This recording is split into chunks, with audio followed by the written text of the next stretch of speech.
ફિકર આપની સાથે હું છું અક્ષય। આજે બુલેટિનની શરૂઆત આપણને થોડી ફિકર કરાવે એવા સમાચારથી કરીએ તો રાજ્યમાં ફરી એકવાર હવામાન બદલાઈ રહ્યું છે અને એક વાવાઝોડું પણ આપણી તરફ આવવા જઈ રહ્યું હોય તેવું લાગે છે। પરંતુ જો વાવાઝોડું આવશે તો તેનાથી ગુજરાતના ખેડૂતો, માછીમારો, દુકાનદારો અને લાખો સામાન્ય લોકોનું જીવન કેવી રીતે પ્રભાવિત થશે એ જાણવાનું છે આ રિપોર્ટમાં।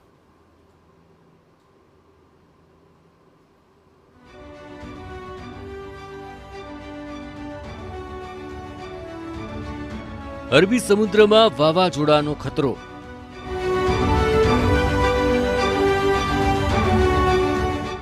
એકવીસ મે ચક્રવાતી સિસ્ટમ બનવાની શક્યતા।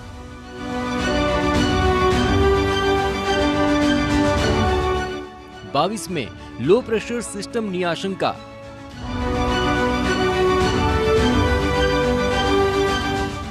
સૌરાષ્ટ્ર અને દક્ષિણ ગુજરાતમાં ભારે વરસાદની ચેતવણી।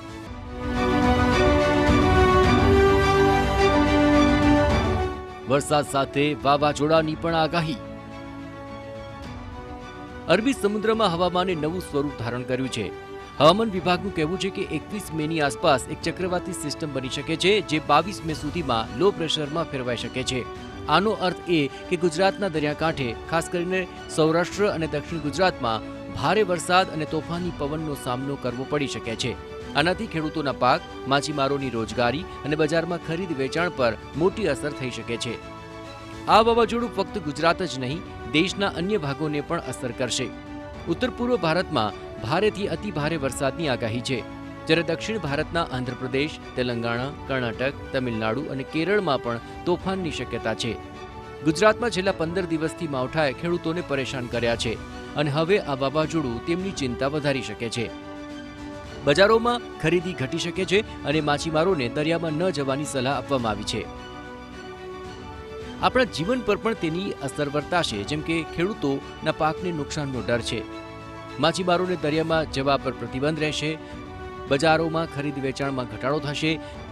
દક્ષિણ અને ઉત્તર પૂર્વ ભારતમાં પણ વરસાદની આગાહી કરાઈ છે। હવામાન વિભાગના જણાવ્યા અનુસાર અરબી સમુદ્રમાં 21મી મેના રોજ એક ચક્રવાતી પરિભ્રમણ બની શકે છે જે 22 મે સુધીમાં લો પ્રેશરમાં તબદીલ થઈ શકે છે। આ સિસ્ટમ ગુજરાતના દરિયાકાંઠા તરફ આવે તો ભારે વરસાદ અને પવનની અસર થઈ શકે છે। આનાથી ગામડાઓમાં પાણી ભરાઈ શકે છે, રસ્તાઓ બંધ થઈ શકે છે અને રોજિંદા જીવનમાં અડચણો પણ આવી શકે છે। હવામાન વિભાગે લોકોને સચેત રહેવા અને તૈયારી કરવા જણાવ્યું છે। તો વાવાઝોડાની સંભવિત અસરોમાં ગામડાઓમાં પાણી ભરાવાનો ખતરો રહેશે। રસ્તાઓ અને પરિવહન પર પણ અસર જોવા મળશે। રોજિંદા જીવનમાં અડચણો આવી શકે છે અને હવામાન વિભાગે તૈયારી રાખવાની પણ સૂચના આપી છે। 20 મે બાદ ગુજરાતમાં વાતાવરણમાં મોટો ફેરફાર થશે। અરબી સમુદ્રમાં વાવાઝોડું બનશે, જેથી મુંબઈ સહિતના વિસ્તારોમાં ભારે વરસાદ થવાની શક્યતા છે। તો બીજી તરફ ગુજરાતમાં 20 મેથી 24 મે સુધી સાયક્લોનની અસરો જોવા મળશે, જેનાથી સૌરાષ્ટ્ર અને દક્ષિણ ગુજરાતમાં 20થી 24 મે સુધી ભારે વરસાદ થઈ શકે છે। ચક્રવાત 25 મે બાદ આવવાની શક્યતા રહેશે। જોકે ત્યાંની પહેલા અરબી સમુદ્રમાં હલચલ શરૂ થઈ જશે અને આ ચક્રવાતની ગતિના કારણે જ સૌરાષ્ટ્રના કેટલાક ભાગમાં અને ગુજરાતના કેટલાક ભાગમાં વરસાદ આવી શકે છે। હાલમાં પણ કૃતિકા નક્ષત્રમાં આધિવંતો સાથે વરસાદ આવશે અને ત્યારબાદ રોહિણી નક્ષત્રમાં પણ વરસાદ આવવાની શક્યતા રહેશે। રોહિણી ઉત્તરતા પણ વરસાદ આવવાની શક્યતા રહેશે। આ વાવાઝોડું આપણા રોજિંદા જીવનને કેવી રીતે અસર કરશે તે પણ જોઈ લઈએ। ખાસ કરીને ખેડૂતોના પાક બચાવવા માટે શું કરવું તે માટે અને માછીમારો દરિયામાં જઈ શકશે કે કેમ તે પણ સવાલ ઉઠી રહ્યો છે। શાળાઓ અને બજારો તેમજ નોકરીએ જતા લોકોનું શું? આવા ઘણા બધા સવાલ થતા હોય તો હવામાન વિભાગે લોકોને ઘરમાં જરૂરી સામગ્રી રાખવા, દરિયાથી દૂર રહેવા અને હવામાનના અપડેટ્સ પર નજર રાખવા અપીલ કરી છે।